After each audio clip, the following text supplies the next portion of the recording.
مولاي صل وسلم دائما أبدا.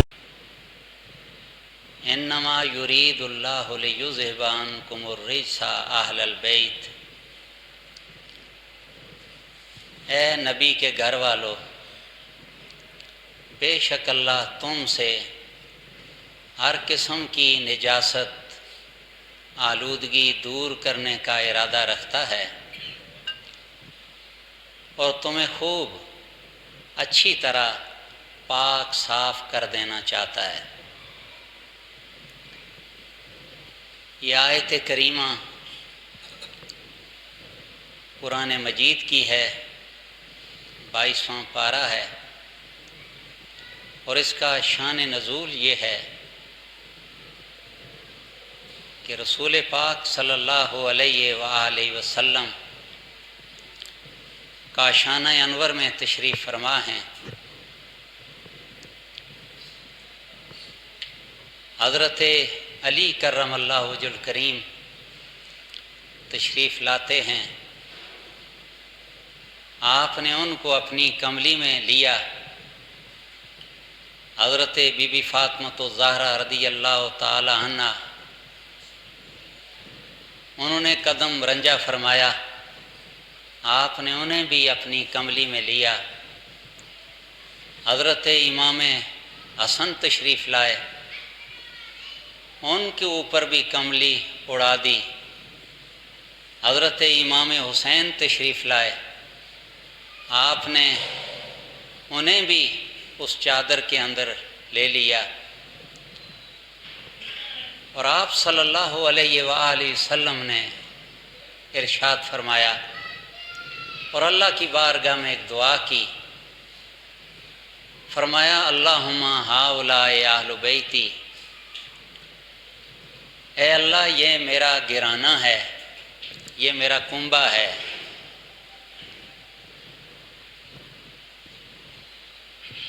اور فرمایا فَأَذْهِبْ عَنْهُمُ الرِّجْسَ وَطَهِّرْهُمْ تَطْهِيرًا.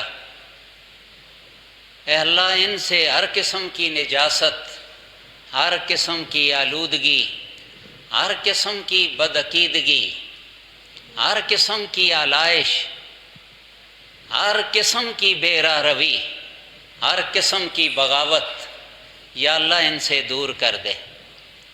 یہ دعا آپ صلی اللہ علیہ وسلم نے کی. وَطَهِّرْهُمْ تَطْهِيرًا، اور فرمایا اے اللہ انہیں خوب اچھی طرح پاک صاف کر دے. طَهِّرْهُمْ تَطْهِيرًا مفعول مطلق ہے، عربی کے اندر تاکید کے لیے آیا ہے. طَهِّرْهُمْ تَطْهِيرًا، اے اللہ انہیں خوب اچھی طرح پاک صاف کر دے. یہ آپ نے دعا فرمائی. تو یہ ممکن نہیں کہ حضور صلی اللہ علیہ وسلم دعا فرمائیں تو قبول نہ ہو. اور خدا جس چیز کا ارادہ کرتا ہے وہ چیز ہو جاتی ہے. انما یرید اللہ لیذہب عنکم الرجس، بے شک اللہ ارادہ رکھتا ہے اے اہل بیت نبی تم سے ہر قسم کی نجاست کو وہ دور کر دے. تو اللہ جب ارادہ رکھتا ہے تو وہ کام کر دیتا ہے. تو گویا اللہ نے آل بیت پاک سے ہر قسم کی نظریاتی، فکری، ظاہری، باطنی نجاست کو دور کر دیا ہے. اب کوئی انگلی اٹھا نہیں سکتا آل بیت پاک کے نظریات پر، آپ کی فکریات پر، آپ کی سوچ پر. اور آپ نے جو رستے اختیار کیے کوئی بندہ انگشت نمائی نہیں کر سکتا، کیونکہ اللہ نے فرمایا کہ میں نے ان کو پاک کر دیا ہے. اور آقا نے دعا فرمائی بار الہ انہیں پاک کر دے. اور آپ نے پھر کملی میں چھپایا، اور کملی میں چھپا کے یہ بتایا کہ ہم 5 ہیں، بظاہر 5 ہیں، حقیقت میں ایک ہی ہیں. تو اس کے بعد یہ طہارت کیا ہے؟ وَطَهِّرْهُمْ تَطْهِيرًا، اللہ تعالیٰ نے ہر قسم کی طہارت انہیں عطا فرمائی ہے. اہل بیت پاک نبی، تو یہ طاہر ہیں، یہ طاہر لوگ ہیں، یہ پاک ہیں۔ حضرت علی پاک، حضرت امام حسن پاک، بی بی فاطمہ پاک، حضرت امام حسین پاک ہیں، اور ان پاکوں کے امام مصطفیٰ کریم صلی اللہ علیہ وسلم ہیں۔ الطیبات للطیبین والطیبون للطیبات، پاک عورتیں پاک مردوں کے لیے ہیں، اور پاک مرد پاک عورتوں کے لیے ہیں، اور ان پاکوں کے امام مصطفیٰ صلی اللہ علیہ وسلم ہیں۔ اور آپ پاک ہیں، آپ کا سارا کنبہ پاک ہے، آپ کی آل بھی پاک ہے، آپ کے اصحاب بھی پاک ہیں، آپ کی ازواج بھی پاک ہیں، اور جن جن نے مصطفیٰ کا کلمہ پڑھا اللہ نے ان کو بھی پاکی عطا کی ہے۔ فرمایا بندہ انما المشرکون نجس، مشرک کافر پلیت ہیں، نجس ہیں، آلودہ ہیں، گندے ہیں، کبھی ہیں، کفر گندا ہے، شرک گندا ہے، اور اس کے مقابلے میں ایمان پاک ہے۔ پہلا کلمہ طیب، طیب معنی پاک، ارے یہ کلمہ پاک ہے اور پڑھنے والے کو پاک کرتا ہے۔ جب زبان پڑھتی ہے یہ کلمہ زبان کو پاک کرتا ہے، جب دل تصدیق کرتا ہے اللہ دل کو پاک کرتا ہے، جب شریعت بندہ وجود پہ نافذ کرتا ہے اللہ ظاہر کو بھی پاک کرتا ہے، باطن کو بھی پاک کرتا ہے۔ یہ ویسے تو نہیں ہے، یہ کلمہ پاک کرنے کے لیے آیا۔ کئی کافر حضور کی بارگاہ میں آئے، ہاتھ آگے کیا کلمہ پڑھنا چاہتا ہوں، ہاتھ آگے کیا بیعت کے لیے، پھر پیچھے کر لیا کہ آقا میں نے تو اپنی بچیاں اپنے ہاتھوں سے ذبح کی ہیں، میں نے کنووں میں پھینکا ہے، میں نے زندہ دفن کیا ہے، میں نے شرک بھی کیا ہے، میں نے لوگوں کو قتل بھی کیا ہے، آقا میرا کیا بنے گا؟ آقا نے فرمایا تو کلمہ پڑھ، تو کلمہ پڑھ، لا الہ الا اللہ۔ اس لا الہ الا اللہ میں اتنی برکت ہے اور محمد رسول اللہ میں اتنی طاقت ہے کہ تیرے سارے گناہ مالک معاف کر دے۔ یہ پڑھ اللہ معاف کر دے گا۔ پھر ہاتھ آگے بڑھایا کہ آقا میں آپ کا کلمہ پڑھتا ہوں، کوئی مجھے تسلی تو دے کہ میری بخشش ہوگی۔ آپ نے فرمایا من قال لا الہ الا اللہ دخل الجنہ، ارے جس نے کلمہ پڑھا لا الہ الا اللہ اور اس پہ قائم رہا اور آخر دم تک ڈٹا رہا، اللہ تعالیٰ اس کو جنت میں داخل کرے گا، بلکہ کر دیا ہے۔ دخل الجنہ ماضی کا صیغہ ہے کہ یہ سمجھیں وہ داخل ہو گیا ہے۔ تو یہ کلمہ اس کے اندر بڑی طاقت ہے۔ ارے ہمارے نبی پاک صلی اللہ علیہ وسلم دنیا کو طہارت دینے کے لیے تشریف لائے، آپ نے دعا کی وَطَهِّرْهُمْ تَطْهِيرًا، یا اللہ میری اولاد کو پاک کر دے۔ اللہ نے فرمایا میں نے پاک کر دیا ہے۔ یہ دعا ہے، اور حضور نبی پاک صلی اللہ علیہ وسلم آپ پاک ہیں، آپ کی ازواج بھی پاک ہیں۔ قرآن کہہ رہا ہے وَالطَّيِّبَاتُ لِلطَّيِّبِينَ وَالطَّيِّبُونَ لِلطَّيِّبَاتِ، یہ قرآن کہہ رہا ہے پاکوں کے لیے پاک ہیں۔ تو حضور کی ازواج مطہرات وہ بھی پاک ہیں، وہ بھی صاف ہیں۔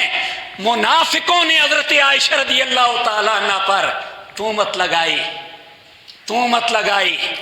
ایسے ایسے لوگ بھی ہیں، بڑے دلیر لوگ ہیں جو حرم نبی پر بھی حملے کرتے ہیں۔ آقا خاموش رہے، لوگ حیران ہیں، لوگ پریشان ہیں کہ پیارے نبی اتنا عرصہ چپ کیوں بیٹھے، کیوں خاموش ہیں؟ ارے یوسف علیہ السلام پہ تہمت لگی تو بچے نے آ کے گواہی دی کہ غلطی زلیخا کی ہے، حضرت یوسف علیہ السلام کی نہیں ہے۔ حضرت بی بی مریم پہ تہمت لگی، ایک بچے نے جھولے میں گواہی دی کہ میری ماں پاک دامن ہے، اور مصطفیٰ کریم صلی اللہ علیہ وسلم کی زوجہ پہ تہمت لگی۔ سارے چپ ہیں، نہ بچہ بولا، نہ بڑا بولا، نہ مصطفیٰ بولے۔ مصطفیٰ کیوں نہیں بولے؟ اس لیے کہ بچہ گواہی دے گا تو یہ لوگ کہیں گے یہ بچے کی گواہی ہے. حضور گواہی دیتے، کہتے یہ حدیث ضعیف ہے. نہ بچہ بولا نہ مصطفیٰ بولے، آپ چپ رہے تاکہ نہ میں بولوں نہ کوئی اور بولے. اگر بولے تو اللہ رب العالمین خود بولے. تو اللہ تعالیٰ نے 17 آیات بینات سورت نور میں اتاری. فرمایا عائشہ میرے محبوب کی زوجہ ہیں اور وہ پاک دامن ہیں. میں نے اپنی مرضی سے مصطفیٰ کا نکاح کروایا اور آقا نے پہلے سے نقشہ بتایا کہ اے مصطفیٰ یہ آپ کے نکاح میں ہوں گی. انہا لزوجتک فی الدنیا والآخرہ، اور یہ دنیا میں بھی آپ کی زوجہ ہوں گی اور آخرت میں بھی آپ کی زوجہ ہوں گی. حضور بیان کرتے طہارت تو یہ حدیث بنتی، جب رب نے بیان کیا تو قرآن بن گیا. اب قرآن کو کوئی نہیں جھٹلا سکے گا قیامت تک کے لیے. تو حضور نبی پاک صلی اللہ علیہ وآلہ وسلم کی ازواج بھی پاک ہیں. جب عائشہ رضی اللہ تعالیٰ عنہ پر تہمت لگی، آقا سخت خفا ہوئے، آپ کی طبیعت بے چین ہوئی، سارا گھرانہ پریشان ہوا. آپ نے پھر رائے لی کہ اے عمر آپ بتائیں میری زوجہ کیسی ہیں. باپ سے گواہی نہیں لی، حضرت بکر صدیق سے گواہی نہ لی چونکہ وہ تو باپ ہیں، ان سے گواہی نہیں لی. حضرت عمر سے آپ فرمائیں میری زوجہ کیسی ہیں. آپ نے فرمایا آقا جس آقا کے چہرے پہ کپڑے پہ مکھی گندی نہیں بیٹھی اس کے حرم میں گندی زوجہ کیسے ہو سکتی ہے، یہ تو محال ہے. پوچھا ہے عثمان آپ بتائیں عائشہ کے بارے میں، آپ پرب کے ہیں، ان گلیوں میں رہنے والے ہیں، میری زوجہ کیسی ہے. آپ نے فرمایا پیارے نبی اللہ نے آپ کو سایہ نہیں دیا کہ زمین پہ نہ پڑے. زمین میں کوئی جگہ اچھی ہوتی ہے کوئی گندی ہوتی ہے. اللہ کو پسند نہ آیا کہ محبوب ہو میرا اور سایہ پڑے گندی جگہ پر. جو اللہ یہ پسند نہیں کرتا آپ کا سایہ گندی جگہ پہ پڑے، وہ کب گوارا کرے گا آپ کے حرم میں کوئی گندگی ہو. آقا یہ نہیں ہو سکتا. پوچھا علی المرتضی آپ بتائیں، آپ تو باب العلم ہے، علم کا شہر میں ہوں، پوچھ اس لیے رہا ہوں تاکہ حجت مکمل ہو جائے. جج کو علم بھی ہو پھر بھی پوچھنا لازم ہوتا ہے. فیصلہ جج مرضی پہ نہیں کرتا، گواہوں کی روشنی میں کیا کرتا ہے. تو آپ نے پوری تحقیق کی، کوئی یہ کل نہ کہہ سکے کہ مصطفیٰ اوروں کے مسئلے میں تو بڑی تحقیق کرتے ہیں، بیوی کی بات آئی تو مصطفیٰ چپ ہے، کوئی تحقیق نہیں کی. آقا کا تحقیق کرنا ہمارے لیے سنت بنا. آقا نے ان سے پوچھا، فرمایا اے اللہ کے محبوب آپ کے جوتے انور میں چھوٹی سی اگر کوئی آلودگی لگی ہو، اللہ جبریل کو بھیجتے ہیں کہ اے جبریل جا میرے مصطفیٰ کو بتا کہ جوتا صاف کر لیں. بلکہ جبریل جوتا ٹھیک کرنے کے لیے عرش عظیم سے آتا ہے. تو اے مصطفیٰ آپ کے قدموں سے اللہ برداشت نہیں کرتا جوتے کے ساتھ کوئی آلودگی لگی ہو. اللہ کب گوارا کرے گا کہ آپ کے حرم میں کوئی ناپسندیدہ عورت ہو، اچھی نہ ہو، پاک دامن نہ ہو. فرمایا اسامہ آپ کے گھر میں ایک خادم تھا، وہ خادم بڑا اچھا لگتا تھا. فرمایا اسامہ تو بتا عائشہ کیسی ہیں. انہوں نے عرض کی ما علمت علی آلک الا خیرا. آقا آپ اپنی گھر کے بارے میں زیادہ بہتر جانتے ہیں، میں اتنا جانتا ہوں کہ عائشہ کے دامن میں سوائے خیر کے اور کچھ بھی نہیں ہے. تو آقا نے کیا فرمایا؟ اس کے بعد ساری گواہیاں مکمل ہوئیں تو فرمایا فواللہ اے لوگوں گواہ رہنا ما علمت الی آلہ الا خیرا، میں اپنی بیوی کے بارے میں سوائے خیر کے، سوائے بہتری کے، سوائے اچھائی کے اور کچھ بھی نہیں جانتا. یہ آقا نے پھر قسم کھا کے کہا کہ میں اپنی بیوی کے بارے میں اچھائی سمجھتا ہوں اور کچھ بھی اس کے سوا نہیں سمجھتا. تو مصطفیٰ صلی اللہ علیہ وسلم آپ پاک ہیں، آپ کی ازواج مطہرات بھی پاک ہیں، آپ کی اولاد بھی پاک ہے، آپ کے دوست بھی پاک ہیں، اور آپ کے آل اور آپ کے اصحاب اللہ تعالیٰ نے ان کو طہارت عطا فرمائی ہے اور پاکیزگی عطا فرمائی ہے، اور یہ پاکیزگیاں حضور بانٹتے رہیں گے۔ حضور پاک کرتے ہیں، پاک کرتے رہیں گے۔ جس کو بھی پاکی ملی ہے حضور کے صدقے میں ملی ہے۔ ازواج کو عزت ملی حضور کے صدقے، شان ملی حضور کے صدقے۔ قرآن کیا کہتا ہے؟ یا نساء النبی، اے نبی کی بیویوں۔ اب رب براہ راست خطاب کر رہا ہے، یا نساء، رب سب کا ہے، پر اللہ تعالیٰ اپنے محبوب کی نسبت سے بیان کر رہا ہے، یا نساء النبی، اے میرے نبی کی بیویوں، لستن کاحد من النساء، کائنات کی تم کسی عورت جیسی نہیں ہو۔ فرمایا تم بے مثال عورتیں ہو، تم پاک عورتیں ہو، اور تم بے مثل خواتین ہو، اور تم عام عورتوں جیسی نہیں ہو۔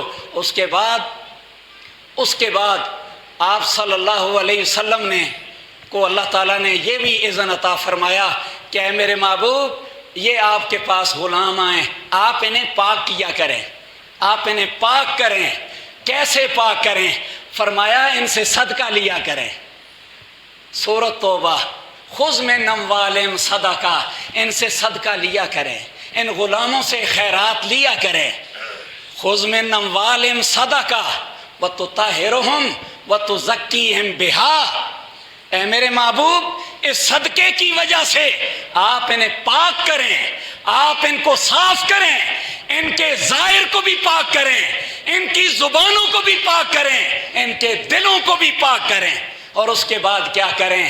وصلی علیہم، ان کے لیے دعا کریں، ان غلاموں کے لیے دعا کریں۔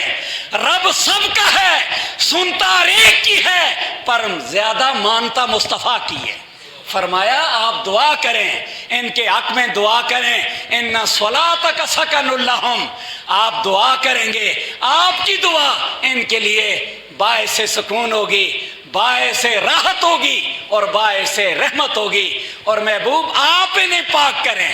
استزکیہم وتطہرہم کا فاعل مصطفیٰ کریم صلی اللہ علیہ وسلم ہے، اور آقا صدقے کے ذریعے بھی پاک کرتے ہیں۔ اور پھر فرمایا میرے محبوب آپ ان کے ساتھ، ان کے سامنے قرآن پڑھا کریں۔ فرمایا اپنے غلاموں کے سامنے قرآن پڑھا کریں۔ قرآن سامنے ہے تو کھول کے پڑھیں، اگر نہیں ہے تو زبانی پڑھیں، اور قرآن کی تلاوت کریں، اور علم انہیں دیں، حکمت انہیں دیں، اور ان کو پاک کریں۔ سورۃ جمعہ پہلی آیت، هو الذی بعث فی الامیین رسولا، اے میں نے اپنے محبوب کو امیوں میں مبعوث فرمایا۔ هو الذی بعث فی الامیین رسولا، امیوں میں، ان پڑھوں میں نے اپنے محبوب کو مبعوث فرمایا۔ اور فرمایا کہ میرا محبوب کیا کرتا ہے؟ قرآن کی تلاوت کرتا ہے، لوگوں کو پاک کرتا ہے، علم و حکمت کی تعلیم دیتا ہے۔ کن کن کو دیتا ہے؟ جو سامنے آئیں ان کو بھی پاک کرتے ہیں، صاف کرتے ہیں۔ وآخرین منہم لما یلحقوا بہم، اور جو بعد میں آئیں گے، ابھی تک وہ صحابہ سے نہیں ملے، میرے مصطفیٰ ان کو علم بھی دیں گے، حکمت بھی دیں گے۔ قیامت تک کے لیے حضور معلم کائنات ہیں۔ کیوں؟ ما کان محمد ابا احد من رجالکم ولکن رسول اللہ وخاتم النبیین۔ محمد عربی یونیورسل پرافٹ ہیں، آفاقی نبی ہیں، اور ان کا جو نصاب قرآن ہے وہ بھی یونیورسل ہے، آفاقی ہے، اور قیامت تک باقی رہیں گے، اور آپ کے اوپر اترنے والی قرآن بھی باقی رہے گا۔ اور قیامت میں جب لوگ اس کے بعد جنت میں جائیں گے اور کسی کتاب کی تلاوت نہ ہوگی، اگر تلاوت جنت میں بھی ہوگی تو قرآن مجید کی تلاوت ہوگی، اور کرنے والے کون ہوں گے؟ نبی ہوں گے، شہید ہوں گے، صدیق ہوں گے، اولیاء اللہ ہوں گے۔ اور وہاں ثواب کے لیے نہیں پڑھیں گے بلکہ سواد کے لیے پڑھیں گے، مزہ اٹھانے کے لیے، مزے لینے کے لیے جنت میں جا کے اس قرآن کی تلاوت کریں گے جو قرآن اللہ نے اپنے محبوب کے سینے پہ اتارا ہے۔ اور آقا نے فرمایا وآخرین لما یلحقوا بہم، اور حضور ان کو بھی پڑھاتے رہیں گے، سکھاتے رہیں گے، پاک کرتے رہیں گے جو ابھی تک صحابہ سے نہیں ملے، بعد میں آئیں گے۔ تو گویا کوئی اس قابل ہو تو آقا آج بھی اسے پاک کرتے ہیں۔ اور آقا نے فرمایا جو بندہ کفر چھوڑ کے اسلام کی طرف آئے اور میرے نبی میرا کلمہ پڑھے اسے میرا سلام کہنا۔ آقا نے فرمایا اسے میری طرف سے سلامتی کا پیغام دینا۔ آقا کا آج بھی سلام جاری ہے، آقا کا کرم آج بھی جاری ہے، آپ کی رحمتیں آج بھی جاری ہیں۔ کیوں؟ وَمَا أَرْسَلْنَاكَ إِلَّا رَحْمَةً لِّلْعَالَمِينَ، میرے محبوب میں نے تو تجھے ساری کائنات کے لیے رحمت بنا کے بھیجا۔ جس شے کا میں رب ہوں اس شے کے لیے آپ رحمت ہیں۔ جہاں تک میری ربوبیت ہے میرے مصطفیٰ وہاں تک آپ کی نبوت اور رحمت ہے۔ تو حضور نبی پاک صلی اللہ علیہ وسلم کا فیض ختم نہیں ہو گیا، آقا کا فیض جاری و ساری ہے۔ پوچھیں نا حضور غوث پاک سے، فرماتے ہیں مجھے بولنا نہیں آتا، میں نے کئی علم سیکھے، بولنا نہیں آتا۔ آقا خواب میں آئے، فرمایا بولا کرو۔ میں نے کہا بڑے بڑے عرب کے علماء ہیں، میں کیسے بولوں؟ آقا نے لعاب دہن میرے منہ میں خواب میں ڈالا، فرمایا اب بولنا۔ صبح اٹھا بولنا شروع کیا۔ ہزاروں کا مجمع تھا، ہزاروں بندے بے ہوش ہو گئے، اور اس کو سننے کے لیے ملائکہ بھی آئے، جنات بھی آئے۔ یہ آقا کا فیض ہے۔ آقا کا فیض صدیوں بعد بھی جاری ہوتا ہے۔ امام بصیری سے پوچھ لینا کہ آقا شفقت فرماتے یا نہیں فرماتے؟ اب بیمار ہو گئے، صدیوں بعد مصر کا بندہ بیمار ہوتا ہے۔ اے عاشق رسول، جب بیمار ہوتے ہیں تو آپ نے نعت لکھی، آقا خواب میں تشریف لائے، آقا نے فرمایا میں نعت سننے کے لیے آیا، ذرا نعت سنا۔ نعت سنائی اور سننے کے بعد چادر عنایت فرمائی اور ہاتھ بھی پھیرا۔ صبح اٹھے فالج بھی ختم ہے اور چادر بستر مبارک پہ پڑی ہوئی ہے۔ اگر حضور کی رحمتیں نہیں ہیں وہ چادر کون دے کے گیا ہے؟ مجھے بتائے وہ چادر کون عطا کر کے گیا ہے؟ وہ حضور کی رحمت عطا کر کے گئی ہے۔ اس قصیدے کا نام ہے قصیدہ بردہ شریف، وہ چادر والا قصیدہ۔ ایک اور دیوانہ ملا، اشرف علی تھانوی صاحب لکھتے ہیں ایک اور دیوانہ آیا، اس نے کہا او امام بصیری وہ نعت مجھے بھی سنا۔ وہ کون سی؟ وہ والی مولا یا صلی وسلم دائما ابدا، جو رات کو تو حضور کو سنا رہا تھا۔ انہوں نے کہا آپ کو کیا پتا؟ فرمایا میں بھی ایک کونے میں بیٹھا ہوا تھا اور سن رہا تھا اور مصطفیٰ کو دیکھ رہا تھا۔ آپ سن بھی رہے تھے، جھوم بھی رہے تھے، وہ مجھے بھی سنا۔ تو انہوں نے پھر ان کو بھی سنایا، مولا یا صلی وسلم دائما ابدا علی حبیبک خیر الخلق کلہم۔ کوئی سمجھے تو کیا سمجھے، کوئی جانے تو کیا جانے، دو عالم کی خبر رکھتا ہے دیوانہ محمد کا۔